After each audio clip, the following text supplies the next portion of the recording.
Cher public, cher jury, chers orateurs, bonsoir. Nous sommes heureux de vous voir si nombreux ce soir pour ce premier choc à domicile de l'association Angéloquence. Nous allons nous mesurer une seconde fois aux orateurs de Tours sur un projet de loi fictif qui leur a été donné hier à 5 h du matin. À l'issue de ce débat, le jury désignera la meilleure équipe ainsi que le meilleur orateur. Nous avons donc le plaisir de recevoir monsieur le professeur Méran, docteur en droit et directeur adjoint du campus ICO de Nantes, monsieur Cavalier, doctorant en droit et chargé de TD à la fac publique, et monsieur Rodriguez, président de la Fédération française de débat et d'éloquence et grand gagnant du concours Lysias 2017. Ce soir, le gouvernement, incarné par les orateurs tourangeaux, souhaite nationaliser la production de vin en France. Est attribué à chacun un temps de parole de 5 minutes, les 3 du milieu étant ouvertes aux questions. Veuillez accueillir le gouvernement composé de monsieur Dolzon, monsieur Tessier, monsieur Marco et monsieur Genot.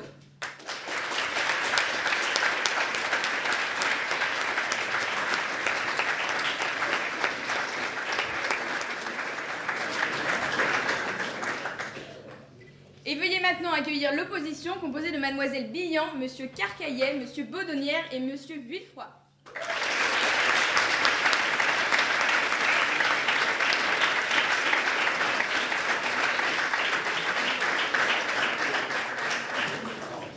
La séance est ouverte.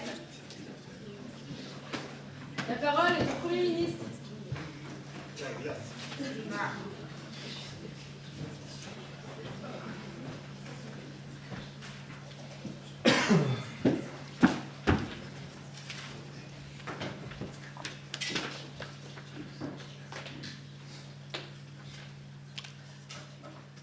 Madame la Présidente, messieurs du jury, chère assemblée de toute composition, bonjour à tous. Ce projet de loi que nous voulons vous présenter aujourd'hui est essentiel pour notre pays. Mais avant de vous le présenter, j'aimerais d'abord remercier le gouvernement en son intégralité pour le travail effectué. Ça a été long, et aujourd'hui, c'est l'aboutissement d'une motivation qui a été totale de la part de toute l'équipe gouvernementale. Le vin. Le vin. Tout le monde aime le vin, par les enfants. Et tout le monde aime le vin. Historiquement, le vin est connu de tous, par tous et pour tous. Prenons les religions, par exemple. Les Romains avaient Bacchus, leur dieu du vin. Les chrétiens ont Jésus. Le vin est le sang du Christ. Le vin est pour tout le monde et représente l'ensemble des civilisations modernes et anciennes. Mais, au-delà de ces civilisations extérieures, nous allons parler de la France. Quel beau pays que la France. J'aime cette litanie-là. Son patrimoine, un patrimoine historique, culturel, de par ses bâtiments, de par ses châteaux, sa tour Eiffel. Aujourd'hui, nous sommes bien contents tous ensemble de nous rendre à la tour Eiffel, de nous rendre à Versailles, d'aller visiter Chambord. C'est une fierté pour nous, c'est une fierté nationale que tous ces bâtiments. Alors, notre gouvernement avons choisi un autre patrimoine français que les Français eux-mêmes sont heureux d'avoir et ont la fierté de montrer au monde. 2 minutes. Ont la fierté de montrer au monde qui est le patrimoine gastronomique. Nos régions ont du talent, dit la pub. Le Languedoc-Roussillon a son cassoulet, l'Alsace a sa choucroute, Bordeaux a ses cannelés et son vin, la Bourgogne a son vin, le Languedoc a son vin. Toutes les régions ont du vin, et en plus de tout ce patrimoine alimentaire, nous voulons nationaliser et permettre à nos compatriotes d'avoir un libre accès, modérément bien sûr, mes ministres vous l'exposeront, un libre accès à leurs terres viticoles et à leur production viticole. Je prends votre question maintenant. Plus de questions. Comme vous voulez. Bon. Avant de vous présenter le projet dans son ensemble, j'aimerais vous parler d'un événement qui s'est passé il y a un siècle. Vous allez me dire, c'est pas d'actualité, mais attends. C'est la manifestation des vignerons du Sud-Ouest de 1907. allez-y, et je finis ma phrase après. Nous avons un temps de parole de 5 minutes. À quel moment allez-vous arrêter les généralités et rentrer dans le thème qui est la nationalisation du terrain viticole? Je vous répondrai simplement, la patience est une vertu que vous n'avez pas. Alors, cette manifestation de 1907 avait pour problème, c'est une surproduction. Surproduction des vins, l'arrivée massive des vins étrangers espagnols, algériens et italiens, qui servaient de vin de table contre cette production française du Sud-Ouest. Des manifestations agricoles qui sont souvent très violentes sont arrivées dans tout le Sud-Ouest de la France, jusqu'à 250 000 personnes pour une journée. Pour l'époque, c'est énorme. Avec les moyens de communication de l'époque, c'est impressionnant. Alors, après des tractations auprès du gouvernement qui a duré plus d'1 an, Clémenceau a enfin voulu écouter le député qui s'est quasiment mis à genoux devant lui pour lui proposer une loi antifraude. Et ils ont créé la Confédération Générale des Vignerons du Midi, qui nous a inspiré notre loi. Notre loi est simple. Nous voulons la création d'une coopérative nationale des vins de France, divisée en coopératives régionales des vins, qui incorporera les savoir-faire et les viticulteurs en achetant leurs terres et en leur permettant d'exploiter de l'autre côté. L'objectif est donc l'achat des terres viticoles dans toute la France, la création d'un statut particulier de semi-contractuel pour les producteurs. En somme, ils sont exploitants, ils ont les avantages du public, comme la sécurité sociale par exemple, et les avantages du privé avec un facteur semi-libéral qui est qu'ils pourront vendre leur production à 10% dans les circuits courts. Veuillez conclure, s'il vous plaît. Je termine donc. Donc, l'objectif est simple. Protéger le patrimoine viticole de la France, quel meilleur commercial que l'État lui-même. Et comme le disait Jean Jaurès, durant ces manifestations, paysans, ne daignez pas, ne restez pas à l'écart, mettez ensemble vos volontés, et dans la cuve de la République, préparez le vin de la révolution sociale. Merci.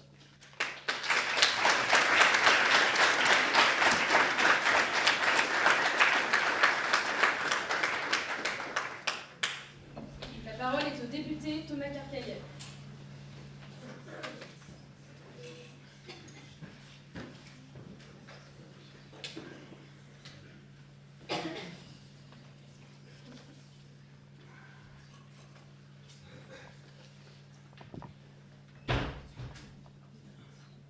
Messieurs, mesdames, jurés, les ministres, nous attendions des faits, des éléments concrets. Je vous remercie pour ce très bref rappel de faits historiques. Considéré comme le fleuron de l'agriculture française, le secteur viticole, ce soir, est attaqué dans ses racines. Pire, c'est un symbole français que ce gouvernement cherche à détériorer en le nationalisant. La nationalisation est l'ensemble des opérations par lesquelles une ou plusieurs entreprises privées sont soustraites par voie d'autorité au régime capitaliste, déclarée propriété publique. Qu'est-ce que cela sous-entend? L'État va s'approprier les terres domaniales de 110 000 domaines en France et va considérer par voie d'autorité qu'elles deviennent propriété publique. Et quelle est la prochaine étape? Ce seront nos maisons, nos jardins, nos voitures, l'enseignement de Staline à l'école ou l'apprentissage de Marx? La nationalisation de la production viticole, tel était le sujet. Qu'est-ce que cela sous-entend? Que faut-il comprendre? Que l'État considère que les entreprises viticoles se portent mal? Compare-t-il vraiment le monde viticole aux entreprises qu'il a nationalisées? Car rappelons-le, l'État a toujours nationalisé des entreprises déficitaires afin de mettre des mesures de protection, alors que lui-même est un très mauvais gestionnaire. Regardez, le secteur militaire, le secteur de la santé publique, le secteur de la justice montrent les mêmes symptômes. Un manque de personnel, un manque de fonds, un manque de moyens, avec à nouveau une baisse budgétaire. L'État veut se soucier de nationaliser comme un grand Big Brother trop soucieux de vouloir protéger ses citoyens, alors même qu'il est incapable de s'occuper convenablement de ses propres institutions. Monsieur, je vous écoute. Monsieur, venez-vous de comparer le gouvernement à l'une des pires dictatures du XXe siècle? Non, monsieur.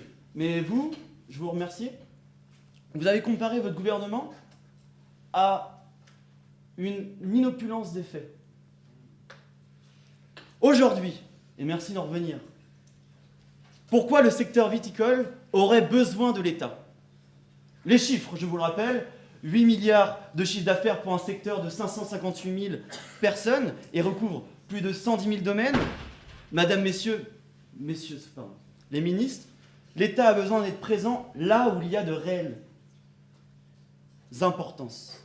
La sécurité, la sûreté, la pauvreté, la santé, et non pas à nationaliser ce qui fait la richesse de notre pays. Je ne prendrai pas votre question, merci monsieur. Laissez agir les travailleurs honnêtes, des honnêtes gens, garants d'une tradition française reconnue à travers le monde entier. Pour les aider, il vaut mieux les soutenir, les valoriser plutôt que de les engloutir. Car la nationalisation revient à engloutir, manger et ignorer le véritable travail de ce secteur primaire. Un travail dur et laborieux qui se fait depuis des générations.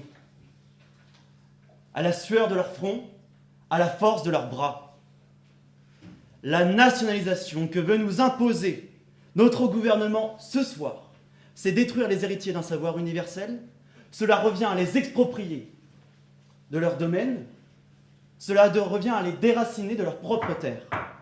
C'est pourquoi l'opposition condamne ce projet et que M. de Sille accusera la nationalisation d'être une utopie liberticide, que Madame la députée Billan accusera la nationalisation de violer les droits du travailleur et du consommateur, et enfin que M. le député Baudonnière accusera la nationalisation de la production viticole d'être le fruit qui est le fruit de l'avidité de ce gouvernement. Construire est le fruit d'un travail long et acharné. Mais détruire peut être l'œuvre d'une seule soirée.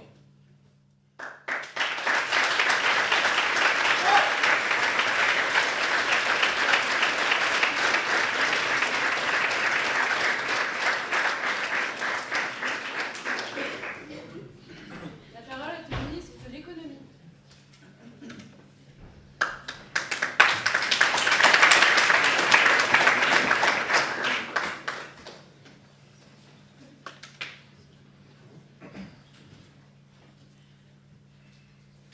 Chers membres du jury, chère opposition, chers collègues, chère assemblée, bonsoir. In vino veritas, in oppositio mendacium. Dans le vin la vérité et dans l'opposition le mensonge. Je vous remercie, monsieur le chef de l'opposition, de nous avoir fait passer pour des staliniens. Avides, apparemment, alors que toute notre mesure repose sur la protection des domaines viticoles, des viticulteurs. En effet, la nationalisation n'est pas un juron. Elle est salvatrice. Et j'aimerais affirmer un point commun entre l'opposition et le gouvernement. C'est l'amour de la France. Et quand on aime, on protège.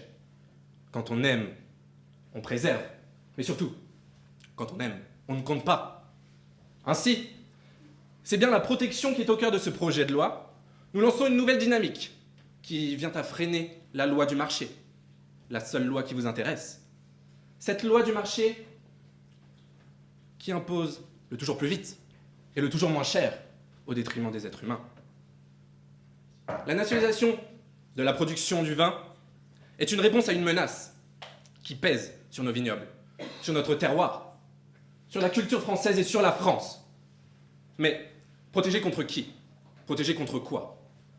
Aujourd'hui, et de façon exponentielle, les terres de la France sont rachetées par des investisseurs étrangers.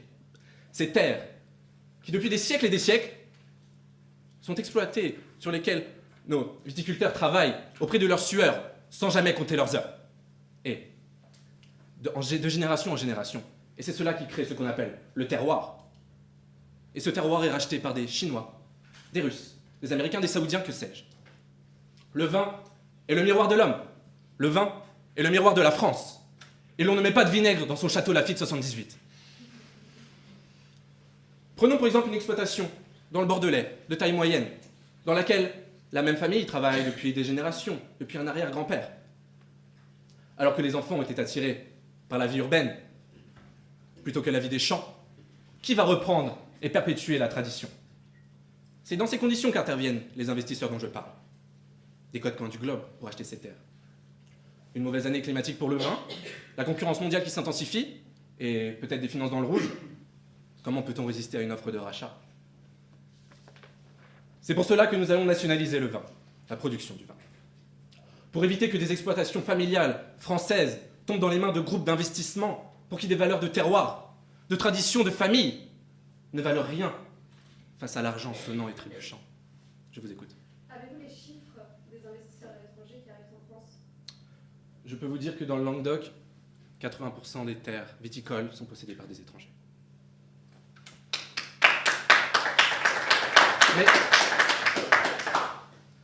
davantage qu'une protection de la terre, c'est une protection de l'homme. En effet, au cœur du vin, il y a les hommes. Et ce projet de loi protégera tous les acteurs de la filière du vin. Nous ne leur retirons pas leurs biens, nous les accompagnons vers les défis de demain. En effet, la vente, l'exportation, la distribution sera pris en charge par la CVF, la coopérative des vins de France. Nous n'oublions pas les impératifs de commerce et des affaires. Nous ne spolions pas les viticulteurs. Et quand je parle de nouvelle dynamique dans mon introduction, nous allons utiliser le carnet diplomatique de la France, qui est le plus fourni au monde, afin de redonner un élan à nos exportations de vin. En effet, nous vendons des rafales, mais pourquoi pas vendre des caisses de vin? La France a des symboles. Sous couvert de la mondialisation, nous ne pouvons pas abandonner des siècles de tradition et notre identité. Sans tomber dans la caricature, la France, c'est le vin, la France, c'est la baguette, le fromage, le béret. Et s'il le faut, nous les nationaliserons tous! Chacun de ces emblèmes, pour ne pas les laisser à la merci des investisseurs étrangers. Mais, car ce ne sont pas seulement les monuments qui font le patrimoine français. Le vin est un emblème économique, et il le restera car nous allons le protéger. En effet, les précédents gouvernements se sont démenés à dilapider le patrimoine immobilier de l'État à droite, à gauche, pour récupérer quelques sous. Eh bien, nous ne permettrons pas le rachat de nos terres par les Chinois ou les Saoudiens. Laisseriez-vous la Tour Eiffel être achetée par les Qataris, car nous avons besoin d'argent? Nous ne serons pas les artisans de la disparition d'une identité française.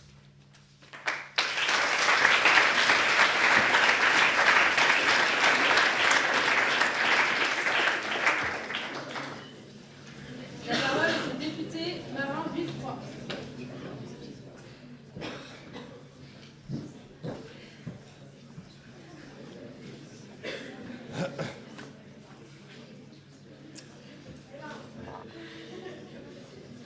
Membres du gouvernement, mes chers collègues, messieurs les jurés, dans ce débat, le gouvernement cherche à nationaliser non pas une seule entreprise, mais un secteur économique entier.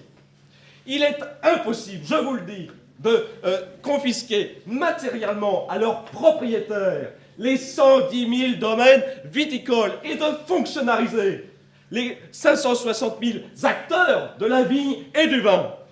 Dans l'histoire, les conditions pour nationaliser avec intelligence, c'était nationaliser une entreprise, c'était nationaliser une entreprise qui va mal et qui dispose d'un monopole naturel. Or, aujourd'hui, mais quelle est la situation? Vous ne l'avez pas compris. Ici, on a des PME, ici, on a des TPE, on a des PME, des TPE qui vont bien et qui sont en situation de concurrence. Mesdames et messieurs, mais nous sommes aujourd'hui témoins d'un assassinat politique, celui de la liberté, et l'une des plus importantes de toutes ces libertés, mais bien sûr, mais c'est la propriété privée. Ne l'oubliez jamais. Je vais prendre votre question. Vous parlez d'un projet de loi impossible. Impossible n'est-il pas français? Oh, mais il y a quelque chose de formidable avec vous. C'est la langue de bois.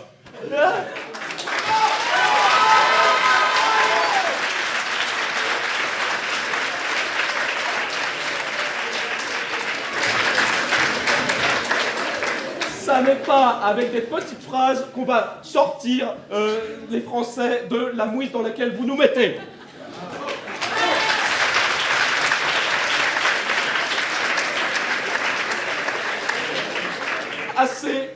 Assez de perte de temps, je ne prendrai plus de questions.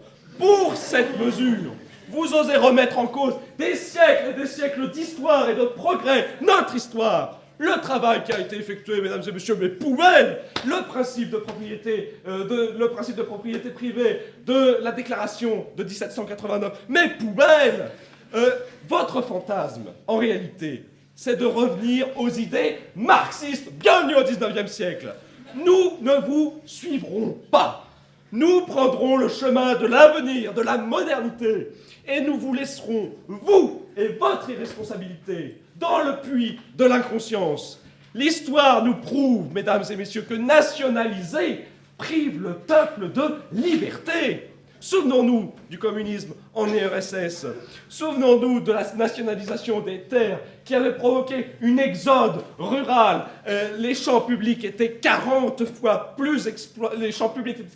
moins exploités que les champs privés. Souvenons-nous du communisme de Mao Tse-tung avec la nationalisation des terres agricoles, famine et mort de 20 à 40 millions de personnes.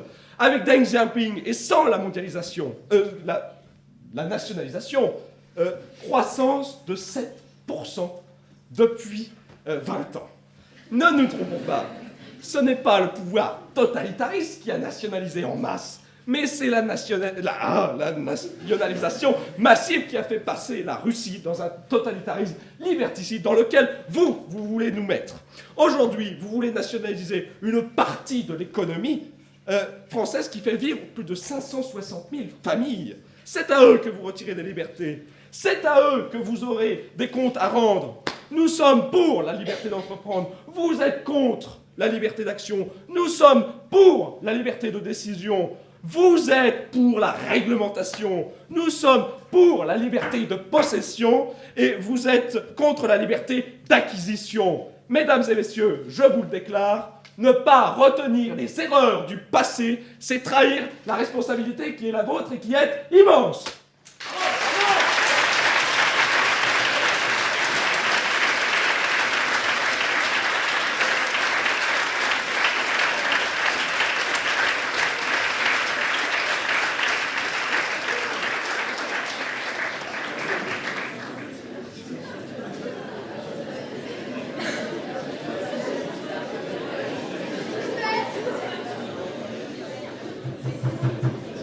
La parole est au ministre de la Santé, des Personnes et du Territoire.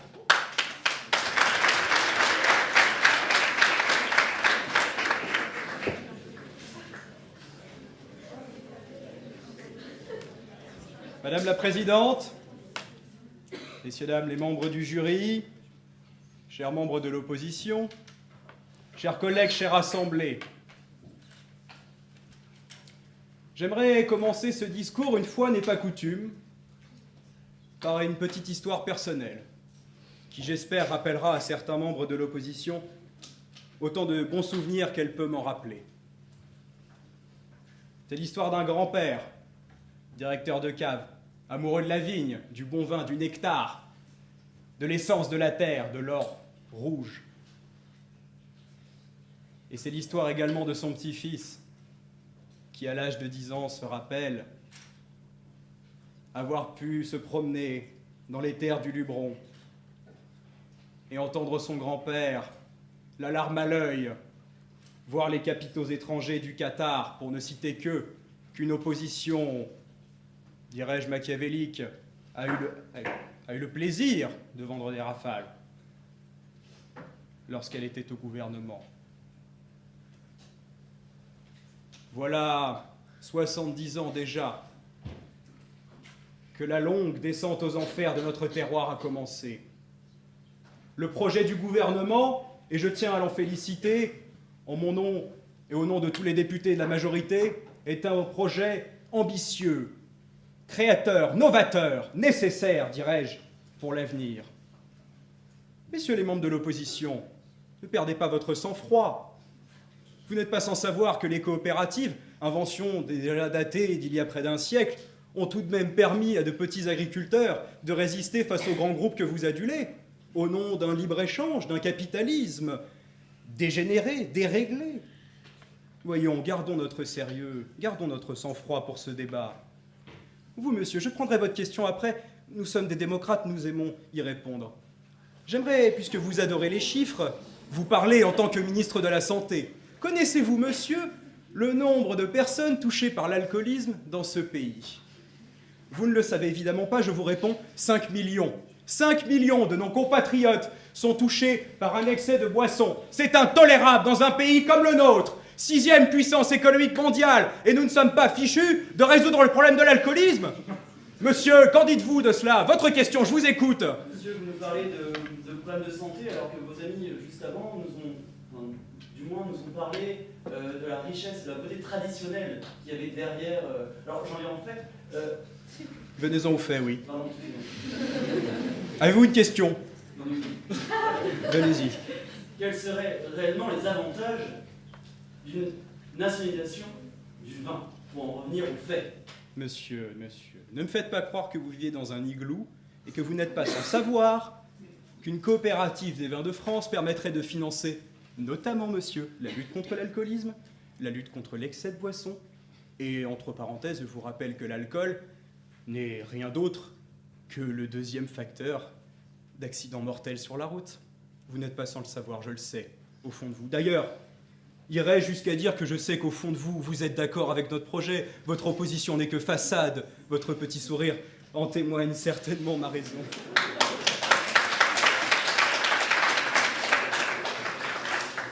Et oui, vous qui aimez les chiffres, 80% des vignobles du Languedoc appartiennent à des capitaux étrangers. C'est la fuite des capitaux.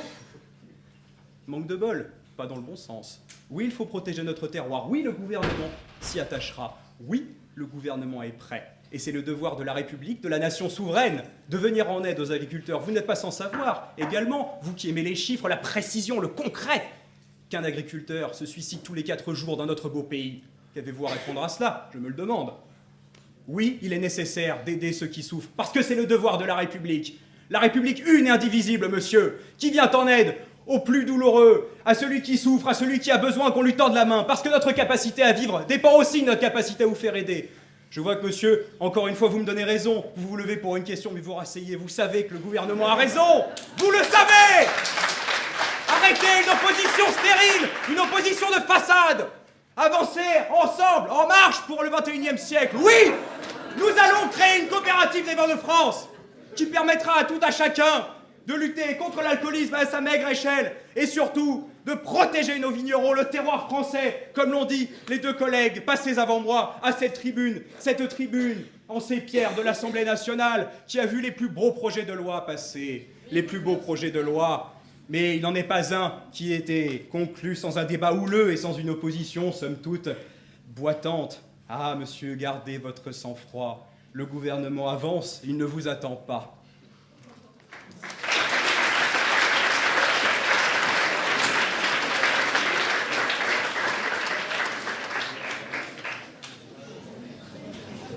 La parole est à Madame le député Ingène Villon.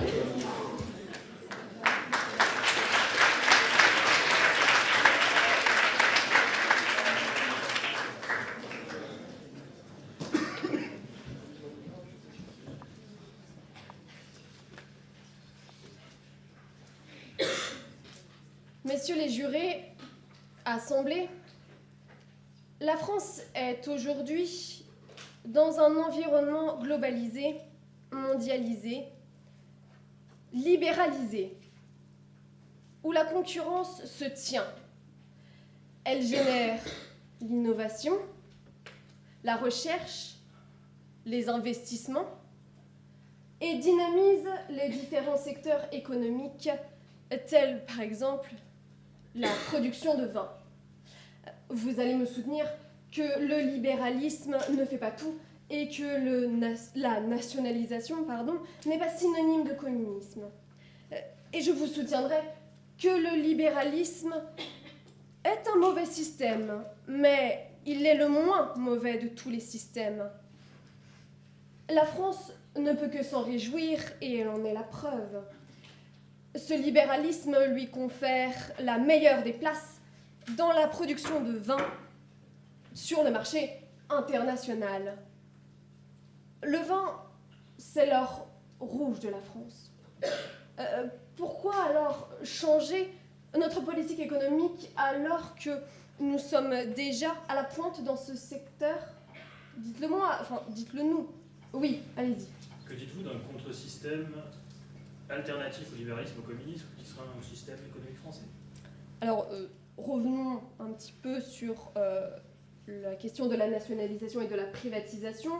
Je pense que ces questions n'a pas lieu d'être et je vais donc poursuivre mon discours et ce sera tout pour les prochaines questions car le temps compte et passe.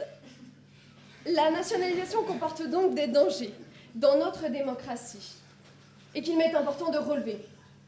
Celle des droits des consommateurs et celle des droits des travailleurs, de nos vignerons. Ainsi, ce libéralisme, je dirais même cette liberté concurrentielle, garantit des prix variés et une gamme de vins bien étendue, au ravissement de nos papilles françaises, bien sûr. C'est un droit du consommateur et il s'agit pour l'État de le respecter et de respecter son bien-être, le bien-être du consommateur. En ce qui concerne le droit des travailleurs, des vignerons françaises et françaises, l'on constate dans les régimes où la nationalisation de l'économie est plus forte, le droit des travailleurs est opprimé. C'est-à-dire bouleversement dans son salaire, de ne plus choisir ses heures et d'être possiblement licencié au gré des fluctuations politiques et économiques. Si ce droit n'est pas respecté, il deviendrait un frein pour la production de vin, une violation des droits de l'homme, et nous retomberons dans un régime peu adapté à l'époque dans laquelle nous vivons. Et il semblerait qu'un avenir obscur se présente pour la France dans ces conditions.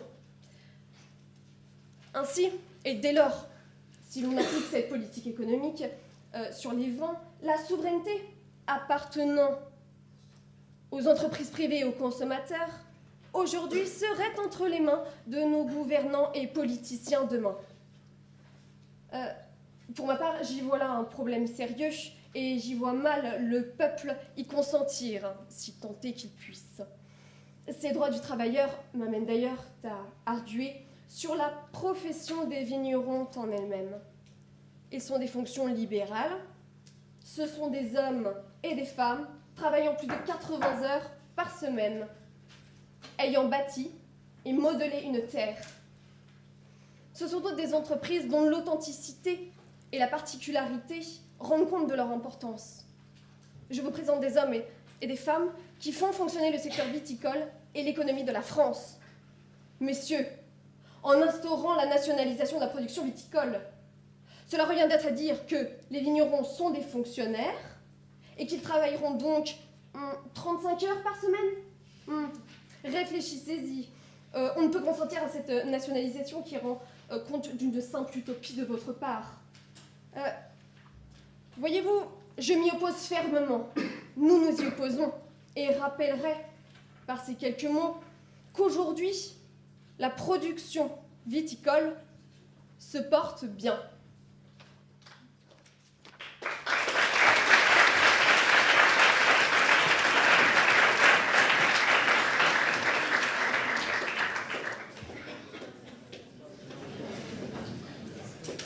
La parole est au secrétaire général.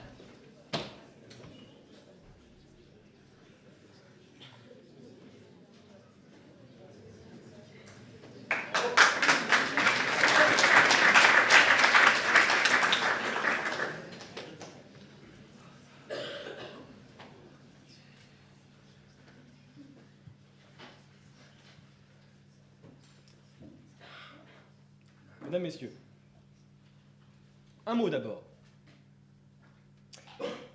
Aujourd'hui, j'ai mis une chemise. Très bien. Mais il faut savoir qu'il n'y a pas plus paysan que moi. Et cela pour 3 raisons. Premièrement, cela fait 22 ans que j'habite dans une bourgade qui s'appelle Saint-Ouen-les-Vignes. Mon grand-père était vigneron et il m'a transmis ces 2 passions, excusez-moi, le vin rouge et le Bordeaux. À ne pas associer, s'il vous plaît. Et cela fait de moi ici une personne compétente pour défendre notre projet de loi. Car en face de nous, nous avons des personnes qui soit crient beaucoup, monsieur, mais on ne comprend rien et on ne retient rien de votre discours. On a d'autres personnes qui mettent tellement de secondes entre leurs mots qu'elles refusent de prendre des questions. Je ne trouve pas ça très juste, madame. Excusez-moi.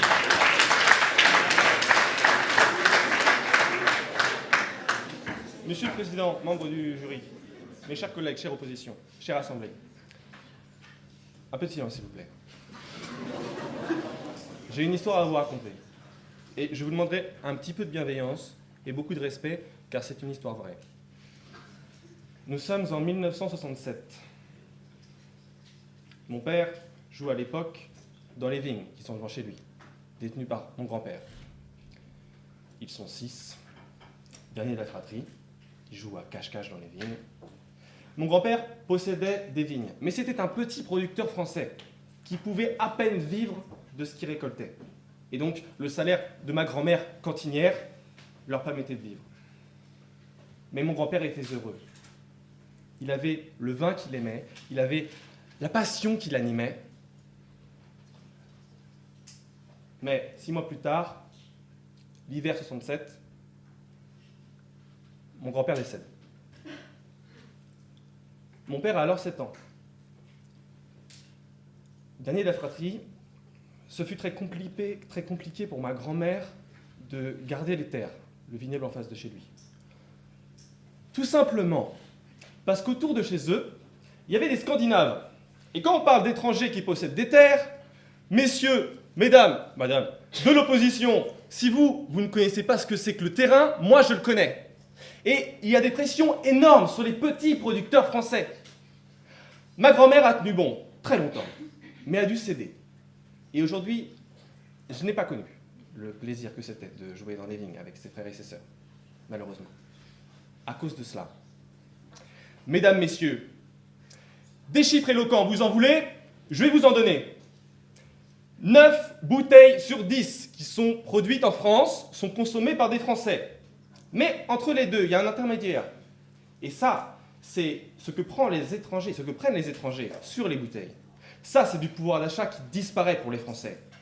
Les 80% de territoires, de vignobles qui sont détenus par des étrangers, si demain ces personnes-là nous disent « Oui, mesdames et messieurs, ce sont des Français qui travaillent, mais on n'a plus le savoir-faire, on vire tout le monde et on prend que des gens de chez nous. » Qu'est-ce qui se passe? Est-ce que c'est ça qu'il faut attendre? Est-ce qu'il faut être dans la plus grande des galères pour enfin trouver une solution? Monsieur, je prends votre question. Avec votre collègue du gouvernement, vous nous avez parlé de vos vies qui ont l'air formidables, mais vous ne parlez même pas de la vie des 560 000 familles que vous allez mettre sur le carreau. Monsieur, vous nous avez dit tout à l'heure que nous n'avons que des petites phrases du gouvernement, mais je vois que tout ce qui vous intéresse, c'est de cracher sur les petites gens. Merci. Écoutez, l'opposition attend que le temps passe, là où le gouvernement souhaite agir promptement. Et rappelez-vous d'une citation que Napoléon Hill disait « Si la vie est un échiquier, l'adversaire en face de nous est le temps. Et à ne pas agir promptement, on voit ces pièces balayées par le temps. » Les questions sont finies, monsieur. Merci. Ça a sonné. Voilà, exemple même de l'opposition qui ne comprend rien au débat.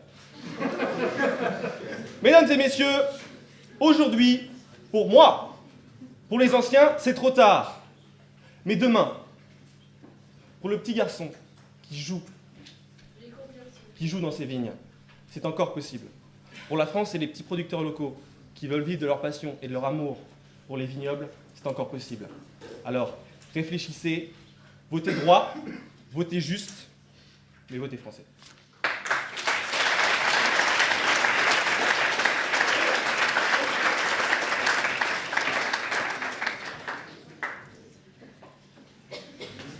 La parole est à monsieur Louison Baudelière.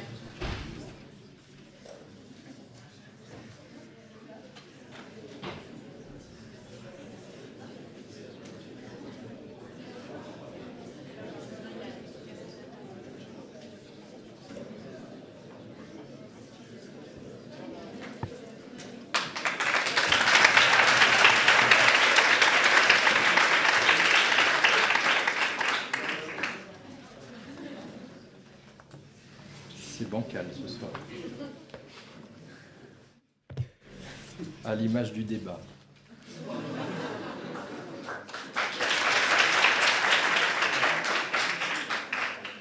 Un grand merci à vous, gouvernement, de nous avoir partagé ces vies de grand-père et de père. Avec la larme à l'œil. Sachez, malgré tout, que le décès du grand-père en 1967, je suis en psychologie, monsieur, le deuil s'est fait depuis. Hein. Mon père n'était pas encore né.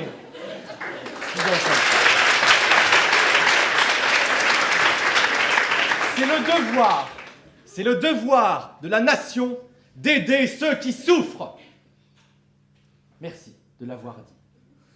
Merci de nous avoir dit cette phrase qui souligne merveilleusement bien ce que vous nous exprimez ce soir. Je veux aider ceux qui souffrent, alors je vais leur retirer leur terre. Oui, allons-y.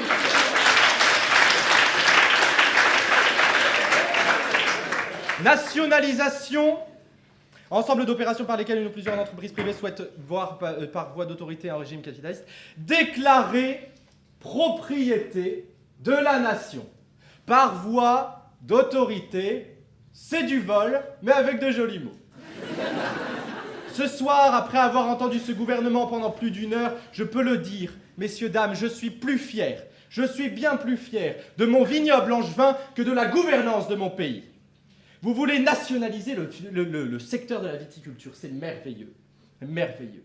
C'est un merveilleux scandale. Parce que ça pose deux problèmes majeurs. Le premier, une injustice. Allez-y, comme je n'ai pas pu encore poser d'arguments, ça m'arrangera. Quel est le scandale quand le gouvernement décide d'investir dans la protection des populations grâce à cette coopérative? Quel est le scandale, monsieur? Le scandale, c'est qu'on va retirer des terres, quoi. Des racines. Alors, votre grand-père, c'est plus... Alors, il va pouvoir toujours jardiner hein, dans ses vignes. Mais mon père est horticulteur. Vous en faites pas, je connais le terrain, hein. C'est le cas de le dire. On va lui retirer ses terres. Il va cultiver les terres de l'État. Mais ça va pas le gêner, il pourra toujours travailler. T'en fais pas, Michel, travaille, mais c'est plus à toi. Ça, c'est un scandale, monsieur.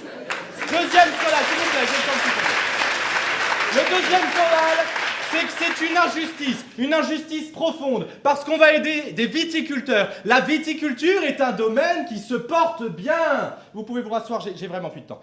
La viticulture est un domaine qui se porte bien. Par contre, on va aider les viticulteurs, mais les agriculteurs qui se pendent tous les 4 matins, qu'on voit dans les journaux, on ne les aidera pas. Peanuts, vous allez leur donner. Ah, ça, c'est une injustice. Le deuxième problème, la seconde aberration, c'est que nationaliser, c'est avoir une politique commune. Une politique de gestion, une politique de production, une politique de commercialisation. Nécessairement, forcément, quand une entreprise se crée, il y a une hiérarchie avec un patron et des subordonnés. C'est nécessaire. Vous allez donc gommer les différences de nos vins en France. Vous allez être obligés d'avoir une gestion commune, une politique commune à tous les domaines viticoles français. Il n'y aura plus, en tout cas plus beaucoup, de différence entre nos vins. La nationalisation, c'est la privation de l'expression du viticulteur qu'il pourra mettre dans son vin. Et il sera privé de gérer comme il veut ses terres, mais aussi la surface qu'il va cultiver, sa culture, sa méthode de fermentation. Il y aura une politique commune. Faites vos réserves, chers amis. Faites vos réserves de vin. Car Charles Baudelaire disait « Boire du vin, c'est boire du génie. Ce gouvernement veut retirer le génie de notre vin et nous laisser boire du raisin. Nous vous avons montré que la nationalisation est une utopie liberticide, que la nationalisation aujourd'hui bafouait des droits fondamentaux, que la nationalisation n'était que le fruit d'une avidité, d'une oligarchie malsaine de pouvoir. Faites attention, messieurs, faites attention. Faites attention, et je reprendrai ma phrase plus tard, je crois. Faites attention, car la nationalisation est bonne, vous nous l'avez brillamment montré, mais elle est bonne dans certaines conditions, et ces conditions ne sont pas respectées ici. Messieurs les jurés, à l'heure où vous allez devoir vous retirer pour délibérer, gardez une chose en tête, s'il vous plaît. La richesse de votre pensée, elle, n'est pas menacée de nationalisation. Merci.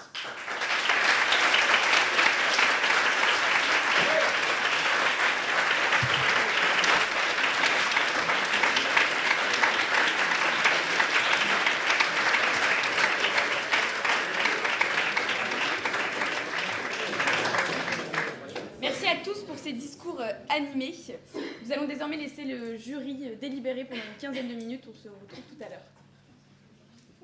Donc, c'est à moi qu'il revient de commencer les critiques positives ou négatives. Donc, c'est la première fois que j'assiste à ce genre de débat. Je suis assez surpris par la qualité des orateurs. Donc, je vais commencer par Monsieur Carcaillet, Thomas Carcaillet. C'est vous. Donc, bon, déjà, j'ai bien aimé votre introduction, l'allégorie avec les vignes attaquées dans leurs racines. Enfin, voilà, je trouvais ça amusant. Donc, sur le fond, vous avez posé les bonnes bases pour la suite du débat, de ce qu'allait discuter votre équipe. Sur la forme, vous avez parfois un petit peu oublié vos notes. Enfin, j'ai noté surtout un moment où vous avez oublié le mot « importance ». Il a fallu que vous alliez rechercher dans vos feuilles. Mais voilà, vous aviez une bonne tonalité, alors quelques hésitations, mais dans l'ensemble, une bonne tonalité. C'était une intervention assez intéressante. Donc voilà.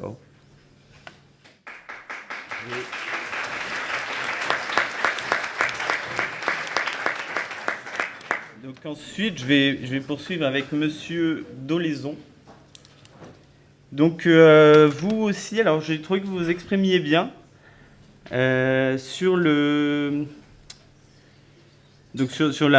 tonalité, pareil, la gestuelle, sur le fond, vous aviez une bonne vision. Vous avez montré une bonne vision, c'était assez cadré. Vous présentez d'abord la menace, ensuite les protections que vous voulez mettre en place et l'objectif que vous fixez avec ces protections, c'est-à-dire perpétuer une tradition familiale.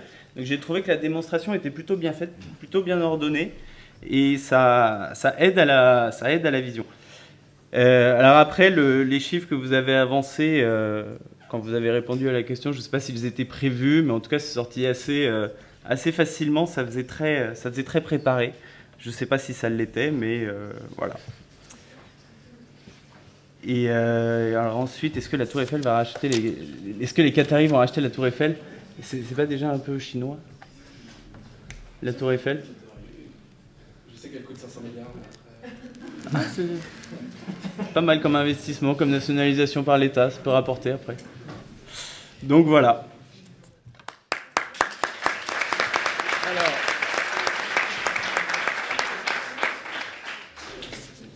ensuite, je m'adresse au ministre de la Santé, donc Victor Génaud, ici. Alors j'ai bien aimé votre introduction. Vous êtes passé après un député assez excité et vous vous êtes présenté très calme, très posé. Ça faisait un petit peu, l'opposition est hystérique, nous, on est droit dans nos bottes, on sait ce qu'on dit, on sait ce qu'on va faire. Donc j'ai bien aimé cette introduction. En revanche, après, on a eu un petit peu de mal à comprendre quand est-ce que vous alliez parler de ce qui vous concernait. Vous aviez un portefeuille ministériel et le problème de l'alcoolisme, ça rentre dans les problèmes de santé. Et vous avez mis un petit peu de temps à y venir et vous l'avez introduit en répondant à une question. Et là non plus, on ne savait pas trop si vous comptiez en parler par la suite, ou si voilà, c'était une réponse à une question qui n'était pas préparée. Mais vous n'êtes pas revenu dessus après. Et c'est dommage parce que c'est vrai que c'était ça pouvait être une bonne raison pour le financement des coopératives, lutter contre l'alcoolisme. Ça pouvait être une bonne chose, mais vous n'êtes pas beaucoup revenu dessus. Alors, sinon, je trouvais que vous aviez une bonne expression aussi, et vous hésitiez très très peu. Enfin, voilà, vous aviez bien préparé votre intervention, et c'était assez fluide. Voilà. Et ensuite...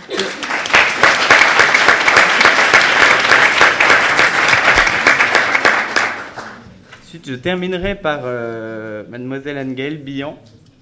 Alors, vous, sur la forme, vous n'aviez pas beaucoup de gestuels et vous lisiez un peu trop. Mais sur le fond, c'était bien parce que c'était assez cadré. Vous aviez un sujet à traiter.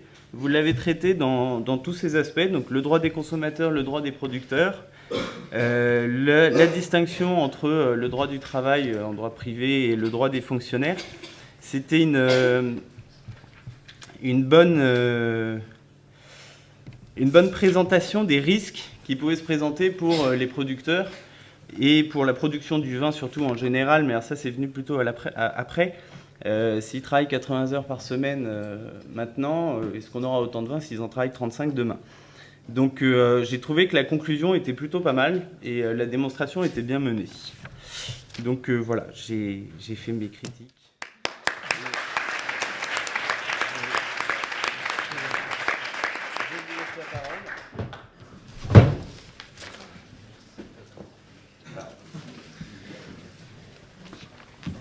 Je suis extrêmement mal à l'aise puisque je n'ai jamais été à la place de vos camarades.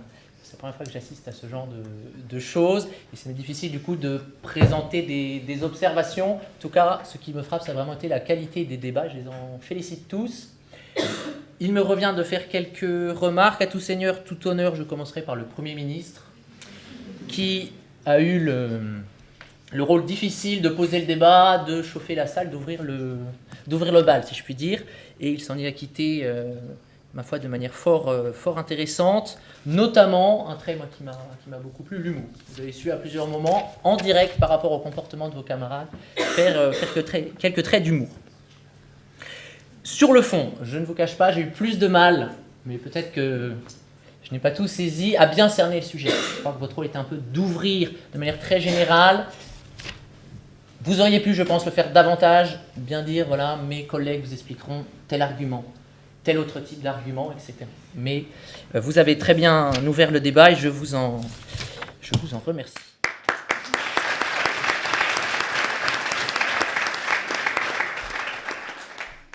Dans la même équipe, je continuerai avec le rapporteur, Monsieur Tessier.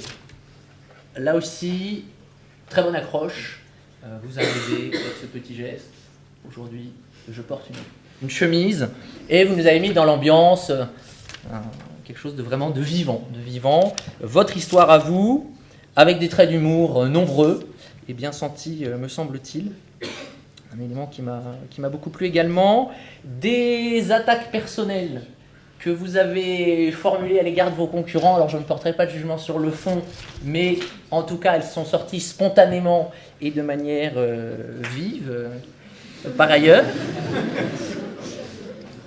Et avec sur le fond, semble-t-il, des arguments, vous avez pu peut-être davantage synthétiser les positions de vos camarades, mais notamment sur l'ouverture, faut-il attendre trop longtemps, faut-il attendre qu'il soit trop tard pour agir? Là aussi, je pense, des arguments intéressants. On vous sentait vraiment à l'aise sur le sujet et sur la manière de l'exprimer.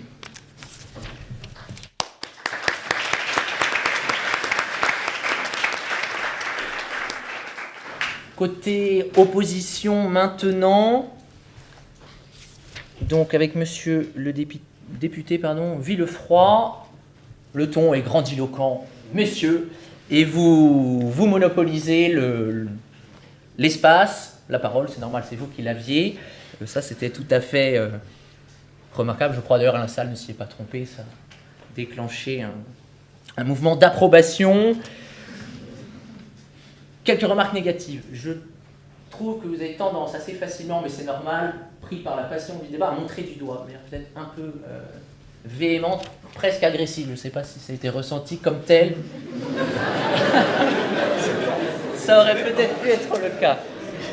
Les arguments me semblaient intéressants. Vous êtes rentré sur les raisons de la nationalisation, etc. Un travail peut-être de juriste. Quelques difficultés d'élocution, parfois emportées, je pense, un peu par l'élan. Vous êtes en cours de phrase et vous la terminez. Donc peut-être parfois se poser un petit peu davantage, mais vraiment une très belle prestation.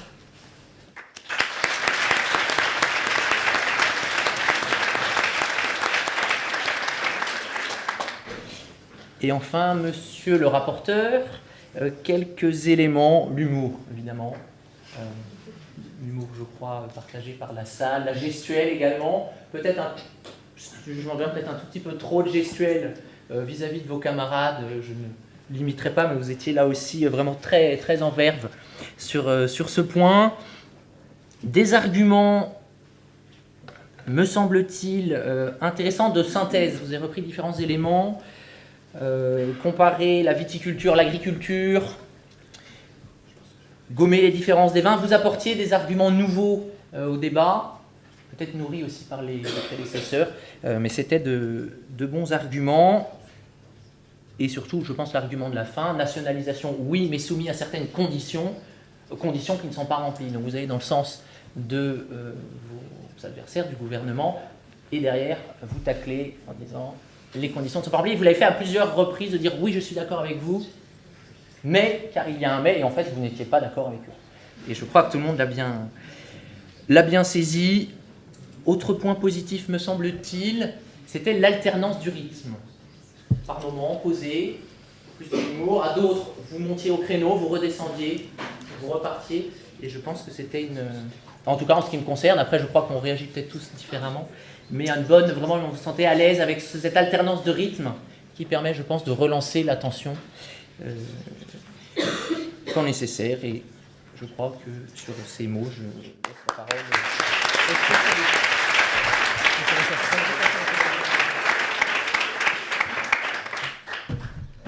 Alors bonsoir à tous. Alors moi je vais pas vous remercier, d'être là parce que je me suis fait chier du début à la fin. Alors déjà, on a la présidente d'Angéloquence qui arrive. Derrière son pupitre, elle a les mains croisées. C'est quand même la présidente d'une asso d'éloquence. Non, relâche-toi. Alors oui, t'es mignonne, mais ça suffit pas. Alors je me dis, bon, je vais me faire chier encore dans ce débat. Bon, on va quand même leur donner une chance. Et là, je vois le Premier ministre qui arrive. Le mec, col ouvert et tout, latino, il commence à parler avec les mains, tu sens qu'il est chaud. Mais non, y a rien. Y a rien, putain. Alors, le mec, je l'ai appelé l'homme des arguments faciles. Le vin pour tous. Oui, le mariage pour tous aussi, c'est vrai. Alors bon, tu as une bonne fluidité, tu as des bons arguments, faciles, mais bon, il faut les dire à un moment donné à un autre. Mais après, t'as des incohérences. Tu parles de libre accès. On parle de production. On parle pas d'accès au vin. On parle de comment le produire. Alors après, ensuite, tu as eu une très bonne question, parce que tu as mis du temps à rentrer dans ton sujet. Quand est-ce qu'on rentre dans le sujet ? Et encore une fois, tu y as mal répondu. C'est que sur la fin, vraiment, qu'on t'a senti un petit peu rentrer dans le vif du sujet. Alors certes, comme ça a déjà été dit, c'est difficile de commencer le débat. C'est difficile de chauffer la salle, et voilà. Mais je pense que au lieu de partir dans les histoires que tu es parti, attaque directe. Attaque directe. Et une chose que tu as oublié, c'est que tu as oublié de présenter des arguments de tes ministres. Ça, c'est très important parce que du coup, on ne sait pas comment votre pensée va s'organiser. Mais sinon, c'était une bonne prestation, on peut l'applaudir, s'il vous plaît.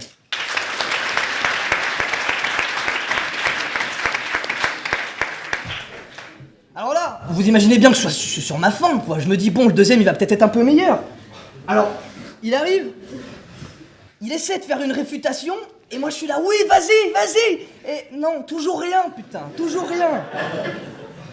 Alors, tu définis les termes du sujet, et ça, merci. Enfin, on a des termes de droit public, et ici vous avez 3 publicistes. Alors merci, nationalisation, patrimoine public, enfin on parle du concret. Et c'est là où le débat a commencé, c'est avec toi. Et ça, c'était très bien. Et alors ensuite, tu m'as fait rire à un moment donné parce que je t'écoutais, je fais ah oui, droit public, puis je te regarde et là, je te vois comme ça. Alors, je me suis dit, putain, c'est Sarkozy, quoi, il est là, tu vois. Non, mais c'est exprime-toi avec les deux mains, tu vois. Sois naturel, parce qu'on sent que ta main, elle est stressée, là, tu vois, elle tremble, et l'autre, elle lâche toute la pression, tu vois. Alors, ensuite, très mauvaise question, très mauvaise réponse. Ça a été dans quasiment tout le débat, des mauvaises questions. Ensuite, tu prends la présentation des arguments. Tu présentes les arguments de ton équipe, ça c'est très bien. Tu présentes, voilà, mon député va dire ça, mon député va dire ci. On sait, on est cadré, on sait où ton équipe va aller. Et tu finis très bien avec une analogie. C'est très bien, on peut l'applaudir, s'il vous plaît.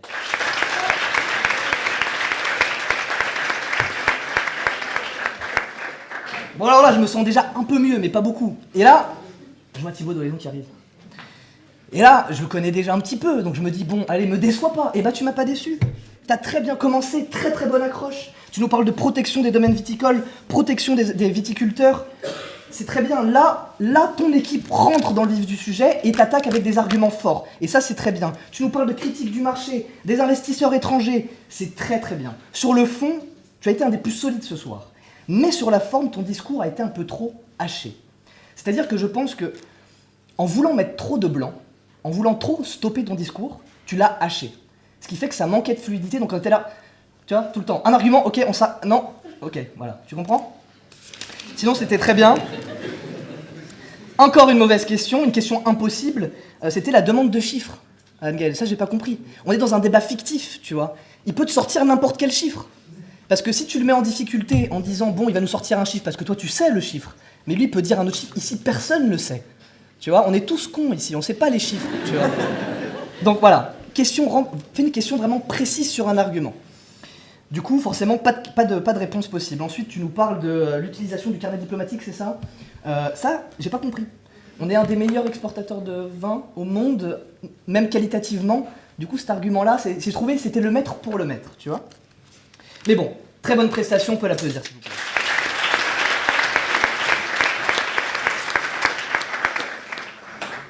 Alors là, il y a le fou furieux qui débarque, putain.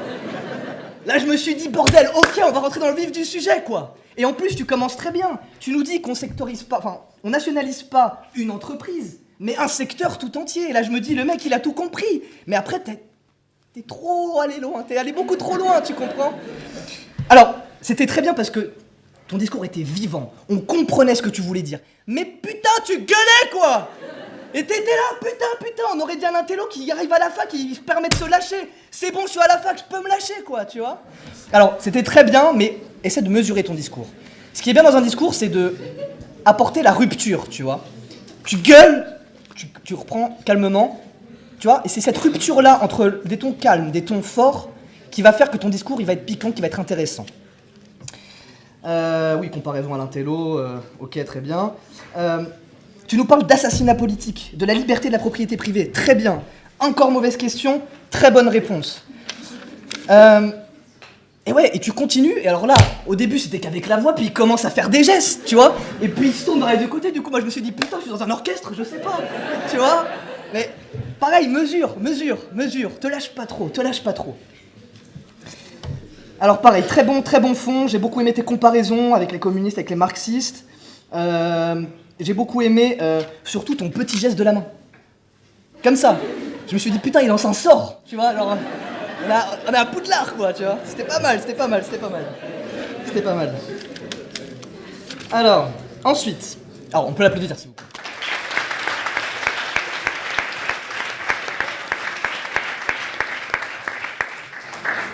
Ensuite, elle passe à Victor Génaud, c'est ça? Ministre de la Santé des Personnes et du Territoire. Alors, déjà, tu nous regardes, et tu commences par dire « Messieurs, dames du jury ». Alors là, j'ai regardé à ma gauche, j'ai regardé à ma droite, j'ai dit « Lequel des deux m'a menti ?» Tu vois. Alors,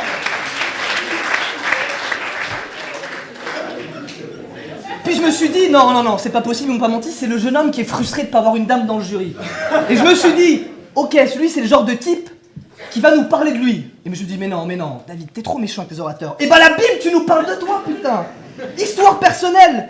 Le type, il pense qu'à sa gueule, quoi. Il nous raconte sa vie du début à la fin. Alors après, il s'arrête, Il recommence, puis je me dis putain enfin. Et là il reparle d'histoire, je fais non. Non s'il te plaît, me raconte pas une autre histoire de ta vie. Et bah si, une autre histoire de ta vie. Alors voilà, c'était trop long à commencer. J'ai bien aimé ton ton au début. T'as très bien, le ton était posé, contrasté. Ça a contrasté par rapport à l'équipe d'avant. Très bonne diction, très bonne fluidité, mais tu nous racontes ta vie pendant 3 minutes quasiment. Tu vois, c'est ça qui est compliqué. Il faut rentrer dans le sujet. Le storytelling, c'est bien parce que ça illustre les propos, mais c'est bien quand c'est court, pas quand c'est long. Quand c'est long, ça devient ennuyeux. D'accord ? Ce qui est très bien, et ça c'est surtout, je sais pas si vous connaissez les TEDx, ces personnes qui viennent, voilà, ils font du story. On apprend en TEDx, j'ai eu la chance d'avoir un coach TEDx qui m'a dit, il faut prendre le public et qu'il croit à ce que tu racontes. Quand tu racontes une histoire, il n'est pas dans la phase où il va croire, mais dans la phase où il va s'imaginer. S'il s'imagine trop longtemps, il se perd dans tes pensées et il se perd dans ton discours. Encore mauvaise question, du coup forcément mauvaise réponse. Alors ensuite, tu commences au fur et à mesure à t'énerver, à donner du rythme, à donner de la voix. Ça c'est très bien, ça apporte un contraste, c'est très très bien. Très bonne improvisation. À un moment donné, je voyais, tu regardais même plus tes feuilles, c'était plus ton texte, mais blam bam, tu les enchaînais. Et c'est ça qui est très bien. Parce que moi, la première chose que j'ai dit à Valentine en arrivant, c'est « dis-moi qu'ils n'ont pas de feuilles ». Dis-moi qu'ils... Vous avez tous des feuilles. C'est du débat. C'est pas de la plaidoirie. J'ai fait de la plaidoirie juridique. Tout le monde est avec des feuilles. Mais même comme ça, on peut se passer. Parce que la feuille, elle est là pour quoi ? Pour les éléments juridiques, les articles, etc. Quand vous faites de l'éloquence pure, c'est dur de commencer sans feuille. Mais pour du débat où vous avez que 5 minutes de parole, mettez-moi juste un tiret avec un argument, un tiret avec un autre argument. À la limite, quand vous écoutez votre adversaire, un tiret avec la réfutation, vous arrivez avec 3 tirets et c'est tout. Parce que le problème, c'est que tous, autant que vous êtes, on a senti que c'était lu. On a senti que c'était lu, que ça manquait de naturel. Et c'est là où j'ai beaucoup aimé le débat, c'est que le moment où tu as improvisé était bon, parce que ça sortait de toi-même. Et tu as très bien improvisé. Donc s'il vous plaît, entraînez-vous à lâcher vos feuilles. Les feuilles, c'est juste un facteur de stress. C'est un facteur qui va faire que vous allez rater votre prestation. Ça peut être très bien. Ça peut être très bien. Mais on va rester sur notre fin parce que vous avez lu. On peut l'applaudir s'il vous plaît.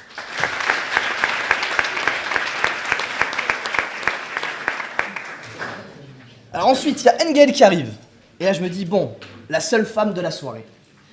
Ça commence très bien. Très beau regard, tu maintiens ton regard vers le jury, c'est très bien. Discours clair, fluide, tu articules très bien, même un peu trop. Tu apportes vraiment le contraste avec le mec qui s'est énervé juste avant toi. Et puis je me dis, je m'étais dit déjà avec Thibaut, putain, il a un peu cet air de duchesse quand il parle, tu vois. Et là, je me suis retrouvé en lui, je me suis dit, peut-être qu'ils sont en couple, peut-être qu'ils sont frères et sœurs. Et en plus, tu as cette phrase, le libéralisme est le moins pire des systèmes. Oui, c'est vrai, tu vois, quand tu peux avoir ton sac Chanel, ta montre Gucci, tout va très bien, tu vois. Et puis tu as cette façon d'expliquer aux gens, tu vois ce que je veux dire. Alors voilà, c'est comme ça, le libéralisme, voilà. Question hors sujet, très bonne réponse. Ensuite, tu fais du métadiscours. Le temps, ça compte. Le temps, ça passe. Oui, l'eau, ça mouille, le feu, ça brûle. On le sait tous, putain, tu vois. C'était dû au stress, je le comprends, c'était tout à fait normal. Donc ensuite, tu as des bons arguments, et tu effleures un argument que j'aurais bien aimé voir apparaître, parce que quand même, on est tous ici des consommateurs de vin, plus ou moins, et c'était ça, quand j'ai pensé au sujet, je me suis dit, putain, faut que ça parle de vin, faut que ça parle d'alcool. Et tu as commencé à parler de saveur de vin. Et je me suis dit, oui, voilà, la qualité du vin, la quantité, la gamme de prix, et tu nous as expliqué, entre guillemets, mais c'était pas assez clair, que c'était cette variation de gamme et de prix qui faisait qu'on aimait le vin parce qu'on pouvait se retrouver dans tel ou dans tel vin. Et avec une nationalisation, ça, on va dire, ça généraliserait la production, le goût, les prix. Donc c'était très bien, mais tu n'es pas assez rentré en profondeur. Et ensuite, je trouve que c'était le point le plus important à aborder dans ce débat, et tu l'as abordé, mais pas complètement, c'était parler sur les travailleurs, sur le statut des travailleurs. Parce qu'au fond, on va faire un peu de droit, mais est-ce que c'est un SPIC, c'est un SPA, c'est quoi ? Alors, je précise, c'est un service public industriel et commercial, c'est un service public administratif. Les employés, c'est quoi ? C'est des fonctionnaires, c'est des salariés, ils ont des prérogatives. Tu l'as effleuré, c'était très bien. Alors après, il ne faut pas que ça rentre dans le discours juridique, mais tu as parlé des fonctionnaires, etc. C'était très très bien. Donc on peut t'applaudir.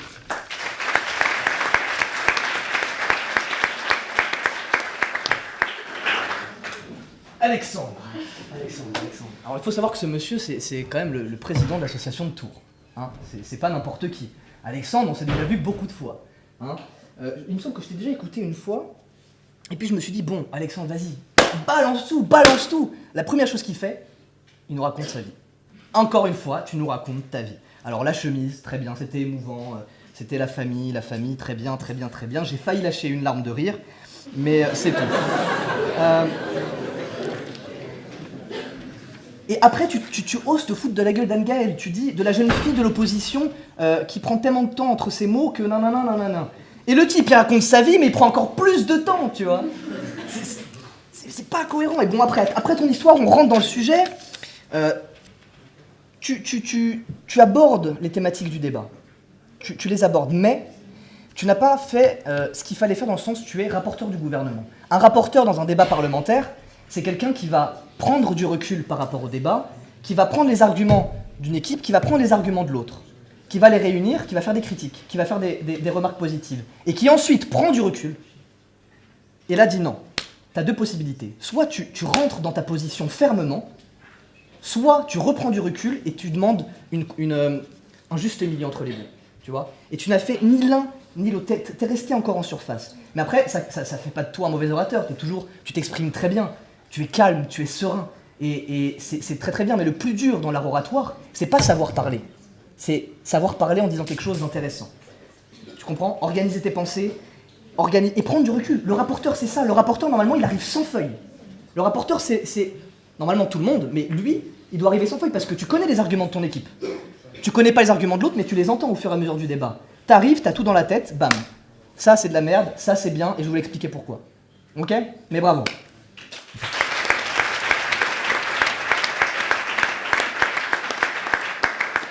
Et ensuite, il y a Julien Lepers qui débarque.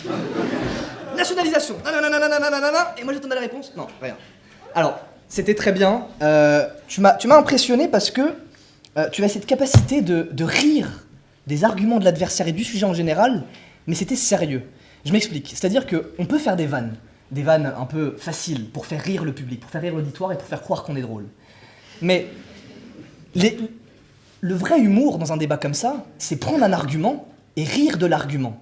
Et en plus, tu l'as fait sérieusement, ce qui fait que c'était encore plus drôle, quoi. Tu vois, c'était très bien. Et puis tu as fait ce qu'il fallait en tant que rapporteur du gouvernement. Tu as pris les arguments des adversaires, tu leur as ri au nez.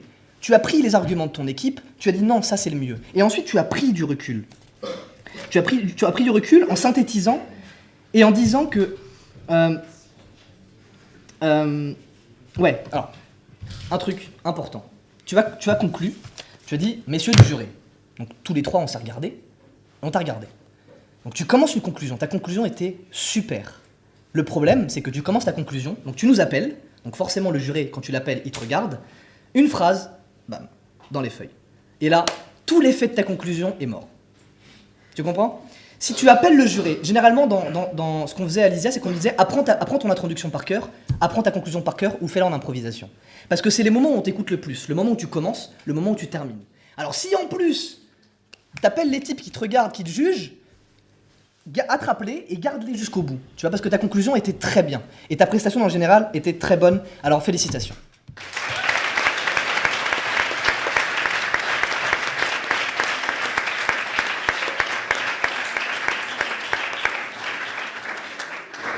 Il fait chaud dans cet amphi, hein. Putain. Alors, vous l'attendez tous, bien sûr, c'est le nom de l'équipe qui a gagné. Mais avant ça, on va donner le nom du meilleur orateur ou de la meilleure oratrice de la soirée. Roulement de tambour.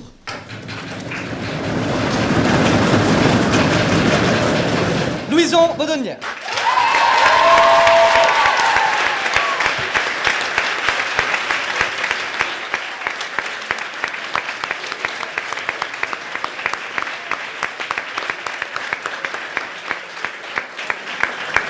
Et du coup, l'équipe gagnante...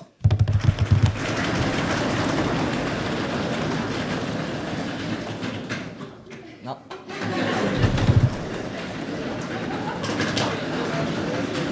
Angers.